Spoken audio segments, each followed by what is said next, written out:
O primeiro termômetro foi inventado por Galileu em 1602.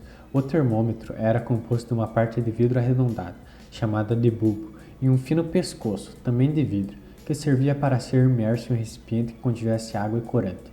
Galileu aquecia o bulbo de vidro retirando parte do ar que estava dentro, para assim poder embocar o tubo de dentro da água.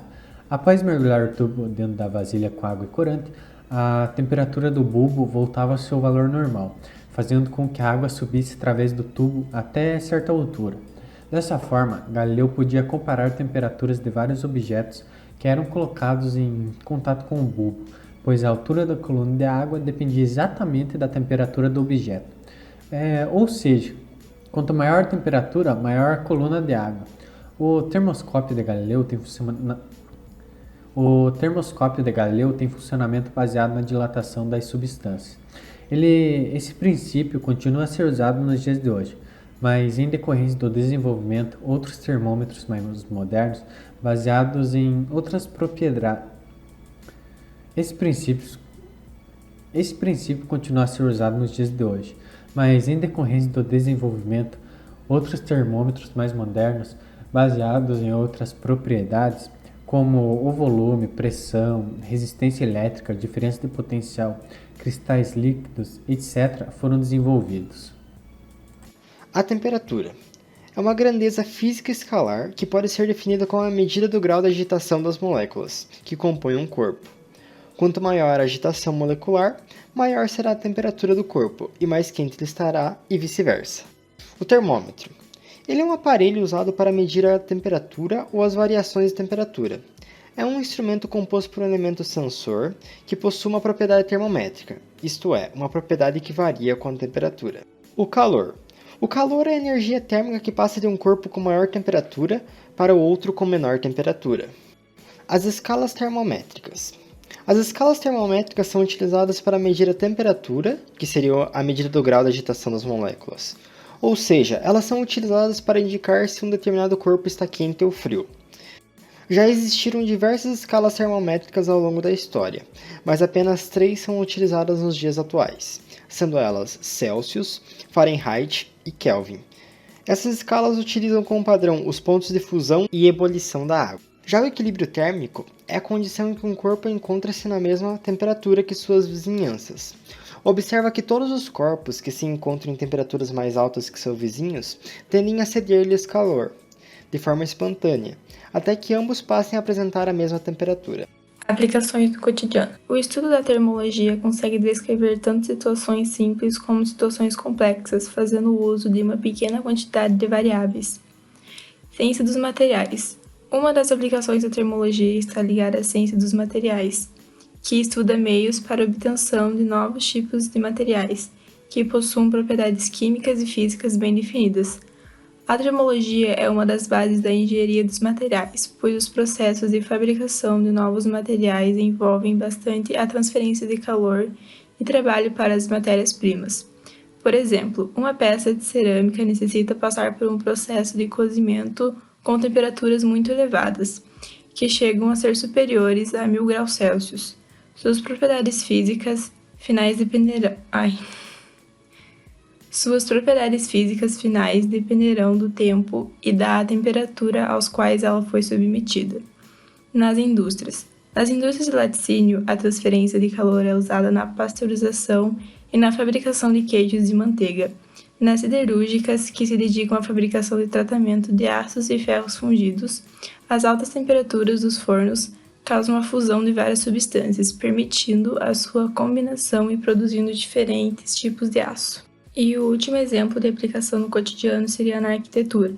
O desenho e a construção de habitações devem sempre levar em consideração os aspectos de troca de energia.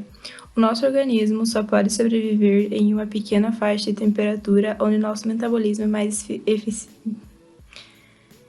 eficiente. E por isso, nos sentimos melhor quando a temperatura do meio ambiente está em torno dos 20 graus Celsius.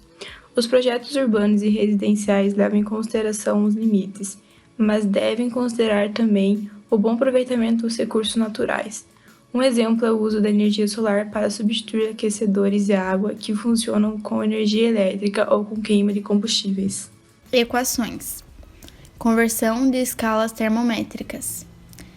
Nós teríamos a temperatura da escala Celsius divididos por 5 é igual à temperatura da escala Fahrenheit menos 32 divididos por 9, que é igual à temperatura na escala Kelvin menos 273 divididos por 5. Cálculo do calor sensível. É a quantidade de calor que é transferida entre os corpos, produzindo, assim, uma variação em sua temperatura. O calor sensível é transferido até que os corpos atinjam o equilíbrio térmico. A nossa equação seria calor sensível igual a massa vezes o calor específico vezes a variação da temperatura. Cálculo do calor latente.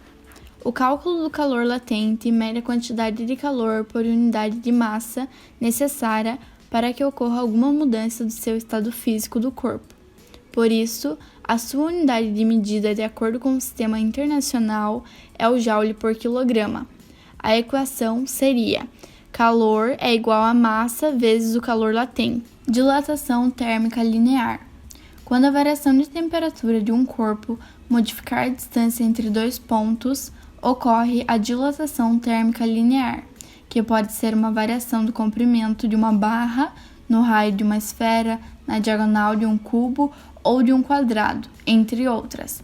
A sua equação seria: o comprimento final é igual ao coeficiente da dilatação linear vezes o comprimento inicial vezes a variação de temperatura. Dilatação térmica superficial é o nome dado ao fenômeno em que há um aumento de área de um corpo ocasionado por um aumento de temperatura. Esse tipo de dilatação ocorre em corpos de simetria superficial, como placas, tampos de mesa, tábuas, azulejos, entre outros. A sua equação ficaria: a área final é igual à área inicial vezes o coeficiente da dilatação superficial vezes a variação de temperatura. Dilatação térmica volumétrica.